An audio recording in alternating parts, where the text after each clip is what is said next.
வந்துட்டு மாமியார் எல்லாமே அம்மா மாமியார் எல்லாருமே வந்து வீட்டுல இருந்தாங்க.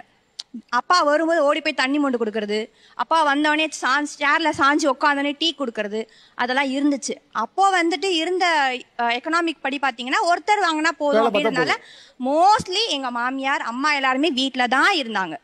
ஆனா இப்ப இருக்க காலகட்டத்துல நாங்க எதுக்காக ஓடுறோம்? உங்க பையனுக்காகவும் தானே நாங்க ஓடுறோம். நாங்க ஜாலியா வீட்டுல உட்கார்ந்து இருந்தோம் அப்படின்னா உங்க பையன் டபுள் மடங்கு உழைக்கணும். நாங்க எதுக்கு போறோம் வேலைக்கு? அவரோட சுமையை குறைக்கிறதுக்கு தானே நாங்க போறோம். அவரோட கடனை அடைக்கிறதுக்கு தானே நாங்களும் போறோம். அப்படிதான் உங்க ஒய்ஃப் போறாங்க அப்படின்னா அவள் கூட மாட நீங்க ஹெல்ப் பண்ணா போதும். யாருமே வந்து காலையில எழுந்து குளிச்சுட்டு வந்த உடனே ஹஸ்பண்ட் குக் பண்ணி வைக்கணும்னு நினைக்கவே இல்லை.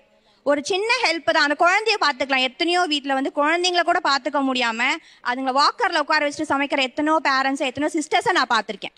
சார் அவங்க ஹெல்ப்புக்கு கூட விடுங்க, அவங்க பேசிக் திங்ஸை கூட சொல்லி தரலங்கிறத தான் நாங்க சொல்லுறோம்.